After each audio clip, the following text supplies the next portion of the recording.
ఈరోజు ఆర్టీసీ ప్రధాన కార్యాలయంలో మరి ఎండి నాగిరెడ్డి గారిని కలిసి ఆర్టీసీలో ఉన్నటువంటి ముఖ్యమైన సమస్య దాదాపు 1300 మంది ఉద్యోగస్తులను డ్రైవర్స్ కావచ్చు, కండక్టర్స్ కావచ్చు, వాళ్ళను చిన్న చిన్న కారణాల చేత తీసివేయడం జరిగింది. అది ఇప్పుడు జరిగింది కాదు, 2021 నుంచి వరుసపెట్టి ఈ సంవత్సరం వరకు కూడా జరుగుతున్నటువంటి వాళ్ళల్లో కూడా అందరినీ తీసుకోకుండా ఉండేటటువంటి ప్రయత్నం చేస్తున్నట్టుగా ఈ నాగిరెడ్డి గారిని ఎండి గారిని కలిసిన తర్వాత మాకు అర్థమైంది.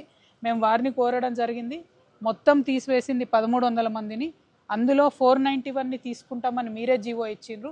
అందులో మళ్ళీ ఏం కోతలు పెట్టకుండా మొత్తం 491 మందిని యథాతథంగా ఉద్యోగాలకు తీసుకోవాలని చెప్పి డిమాండ్ చేయడం జరిగింది. మరి ప్రభుత్వం ఆ దిశగా పాజిటివ్గా ఆలోచన చేస్తుందని చెప్పి నేను భావిస్తూ ఉన్నాను.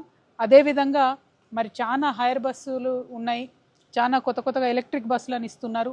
అందులో డ్రైవర్ల మీద ఆర్టీసీకి నియంత్రణ లేకుండా పోతున్నది. అందులో డ్రైవర్లు ప్రభుత్వ ఉద్యోగులు, ఆర్టీసీ ఉద్యోగులు కాదు, వాళ్ళు ప్రైవేట్ వ్యక్తులు.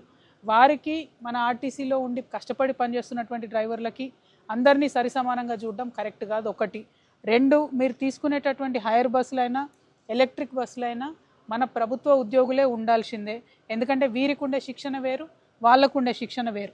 ప్రమాదాలు జరిగినప్పుడు బాధపడడం కన్నా ఆర్టీసీలో ఉన్న అందరు డ్రైవర్లకు కూడా శిక్షణ ప్రభుత్వమే బాధ్యత తీసుకొని ఇప్పియాలి. హైర్ బస్సులైనా ఎలక్ట్రిక్ బస్సులైనా మన ఉద్యోగస్తులే ఉండాలనే డిమాండ్ ఇంకోటి చేస్తూ ఉన్నాము.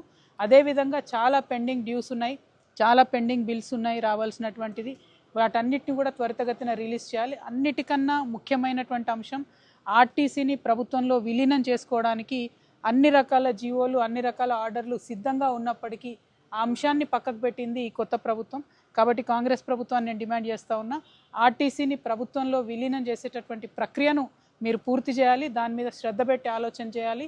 తద్వారా ఒక సేఫ్ ప్రయాణం ప్రజలకు, అదేవిధంగా భద్రమైన ఉద్యోగస్తులకు ఇచ్చేటటువంటి ఆస్కారం ఉంటుంది. కాబట్టి ఆ దిశగా ఆలోచన చేయాలని చెప్పి నేను డిమాండ్ చేస్తూ ఉన్నాను. Thank you. జై తెలంగాణ. కార్మికుల ఐక్యత, కార్మికుల ఐక్యత, కార్మికుల ఐక్యత. జై తెలంగాణ, జై జాగృతి.